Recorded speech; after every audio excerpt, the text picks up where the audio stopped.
విమలావతి అనే అమ్మాయి పెళ్ళి అయి ఒక గ్రామంలో ఉండే తన భర్త ఇంటికి కాపురానికి వచ్చింది. ఆమె భర్త కోపిష్టి. అతను తన భార్యను కట్టుదిట్టాలలో పెట్టి, నువ్వు ఎవరితోనూ మాట్లాడకూడదు, నోరు మూసుకొని నీ పని నువ్వు చూసుకో అని హెచ్చరించాడు.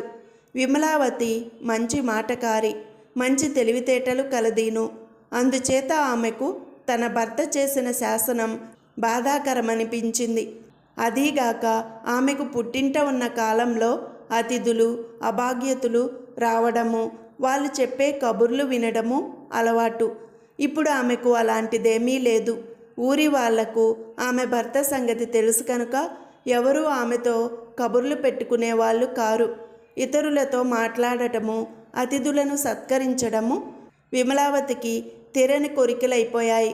ఒకనాడు విమలావతి ఊరి బావిలో నీళ్లు చేదుతూ ఉండగా అటుగా నలుగురు బాటసార్లు వచ్చి బావిని నీళ్లు తోడే స్త్రీని చూశారు.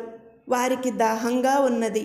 అందుచేత వాళ్ళు అంత దూరంలో నిలబడి తమలోకెల్లా పెద్దవాణ్ణి ముందు దాహం తీర్చుకురమ్మని పంపారు. ఆయన విమలావతిని సమీపించి, తాగడానికి కాసిన నీళ్లు పోస్తారా అమ్మా అని అడిగాడు. మీరు ఎవరు అని ఆమె ఆయనను అడిగింది. నేను బాటసారిని అన్నాడా మనిషి. సృష్టిలో ఇద్దరే బాటసార్లు, మూడో బాటసారి లేడే అంటూ విమల తన పని చూసుకోసాగింది. మొదటివాడు నీరు తాగకుండా బావి దగ్గర నిలబడి ఉండటం చూసి మరొకడు బావి వద్దకు వచ్చాడు. విమలావతి అతనితో, ఈయన తాను ప్రయాణికుడునని అబద్ధం చెబుతున్నాడు, మీరు కూడా మరో ప్రయాణికుడు కాదు కదా అన్నది. ప్రయాణికుడంటే ఆ మనిషి నీరు పోయేదనుకొని రెండోవాడు, నేనొక బీదవాణ్ణి అన్నాడు. ప్రపంచంలో 2 రకాల బీదవాళ్లే ఉన్నారు, అందువల్ల మీ మాట నిజం కాదు అంటూ విమలావతి తన పని తాను చేసుకోసాగింది. మరి కొంతసేపటికి మూడోవాడు బావి వద్దకు వచ్చాడు. విమలావతి అతనితో, వీరిద్దరూ ప్రయాణికుడునని బీదవాడనని అబద్ధాలు చెప్పారు, మీరెవరు అన్నది. నేనొక మూర్ఖుణ్ణి అన్నాడు మూడోవాడు. అబద్ధం, ప్రపంచంలో ఇద్దరే మూర్ఖులున్నారు అంటూ విమలావతి తన పని తాను చూసుకోసాగింది. చివరకు 4గోవాడు కూడా బావి వద్దకు వచ్చాడు. నువ్వు ఎవరు నాయనా? వీళ్ళు ముగ్గురు ప్రయాణికుణ్ణి బీదవాడిని మూర్ఖుడిని అని అబద్ధాలు చెప్పారు, నువ్వైనా నిజం చెబుతావా అని విమలావతి అతన్ని అడిగింది. నేను బలవంతుణ్ణి అన్నాడు 4గోవాడు.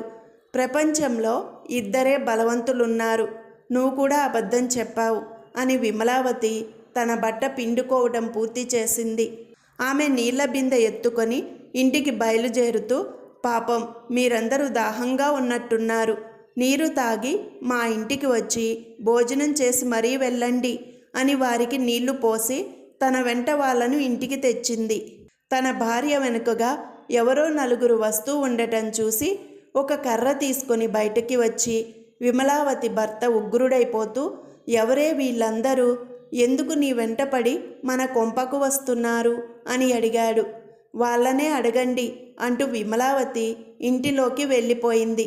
అయ్యా, మేం ప్రయాణికులం, దాహం వేస్తే మీ ఆవిడను నీరు అడిగాం, భోజనానికి పిలిస్తే వచ్చాం, నువ్వు ఇలా కర్ర తీసుకొని మా మీదకి రావడం మర్యాద కాదు అన్నారు ఆ ప్రయాణికులు.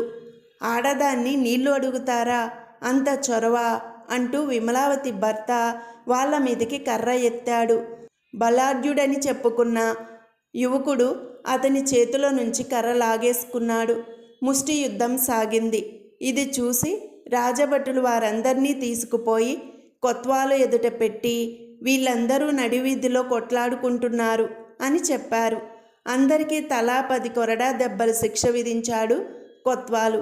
వాళ్ళ వెనకే వచ్చిన విమలావతి, కొత్వాలయ్యా, నీ తీర్పు తప్పు, నువ్వు ఒప్పుకొని దెబ్బల శిక్ష రద్దు చేయకపోతే నీ మీద రాజుగారి దగ్గర ఫిర్యాదు చేస్తాను అన్నది. అలాగే పోయి ఫిర్యాదు చేసుకో అన్నాడు కొత్వాలు. రాజుగారు తీర్పు ఇచ్చిందాకా శిక్ష అమలు చేయకు అంటూ విమలావతి రాజుగారి కొలువుకు పోయి, కొత్వాలు అకారణంగా నా భర్తకు మరి 4 ప్రయాణికులకు శిక్ష విధించాడు, మీరు కొత్వాలును విచారణ చేయండి అన్నది. రాజు కొత్వాలును మిగిలిన 5గురిని రప్పించి కొత్వాలును అతను విధించిన శిక్ష గురించి అడిగాడు. వీళ్ళు నడివీధిలో కొట్లాడుకున్నారు అన్నాడు కొత్వాలు. వీళ్ళంతా ఎవరు, ఎందుకు కొట్లాడుకున్నారు అని రాజు అడిగాడు.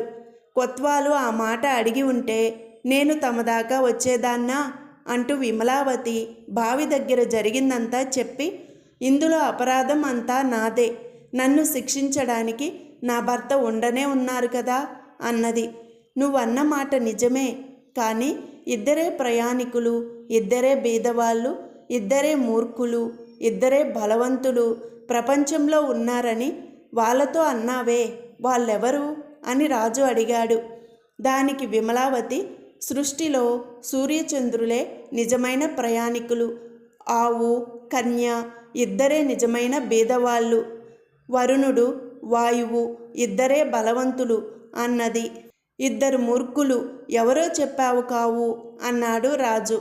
సంగతి సందర్భాలు తెలుసుకోకుండా తీర్పు ఇచ్చినవాడు, ఇంటికి వచ్చిన వాళ్లపైన కర్ర ఎత్తినవాడు నాకు తెలిసిన మూర్ఖులు మహారాజా అన్నది విమలావతి. రాజు ఆమె మాటకారితనానికి ముచ్చటపడి కొత్వాలును మందలించి పెళ్ళాన్ని అద్దం లేని కట్టుబాటులతో పెట్టవద్దని విమలావతి భర్తకు బుద్ధి చెప్పి అందర్నీ పంపేశాడు.